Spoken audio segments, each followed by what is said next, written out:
CNP featured research. This is your Diet Mental Health Break, number 10. Brought to you by the Center for Nutritional Psychology.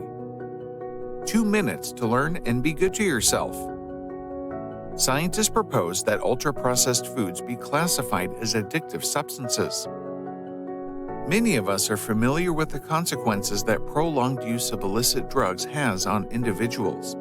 At first, these drugs produce pleasurable feelings, but as one continues to use them, one needs more of the drug to achieve the same effect. In time, the individual loses the ability to control drug use and experiences withdrawal symptoms when they miss a dose. The individual's whole life starts revolving around cycles of drug intake. Scientists call this addiction.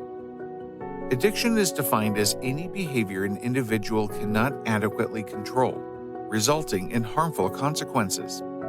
Although addictions to illicit drugs and alcohol tend to get the most publicity, scientists talk about many different kinds of addictions. These include tobacco, smoking, gambling, compulsive shopping, smartphones, internet, exercise, and many other types of addictions.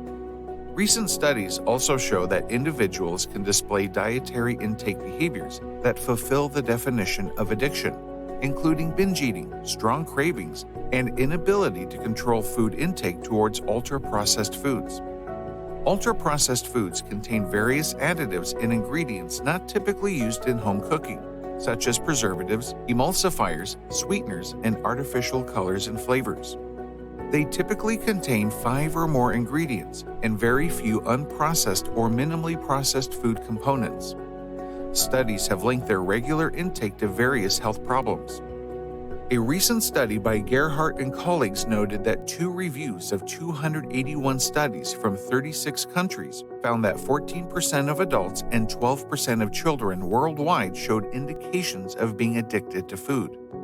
These percentages are similar to shares of people addicted to tobacco or alcohol. These researchers note that it's likely that ultra-processed foods have high contents of fats and carbohydrates in easily digestible forms that can affect the brain very quickly, making them addictive. In addition, ultra-processed foods contain various additives intended to improve their taste and mouthfeel, increasing their addictiveness. Due to these factors, these researchers propose that ultra-processed foods be classified as addictive substances, and that ultra-processed food addiction should become a diagnosis in clinical care, allowing people with this condition to get treatment, but also supporting the development of new treatments for it. These authors also propose that ultra-processed food addiction be tackled through policies similar to those used to curb the addiction to cigarettes.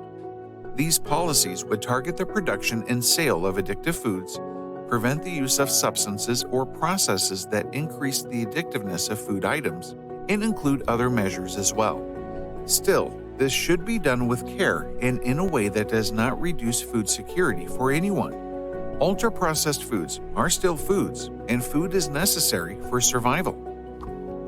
This Diet Mental Health Break is brought to you by the Center for Nutritional Psychology, CNP.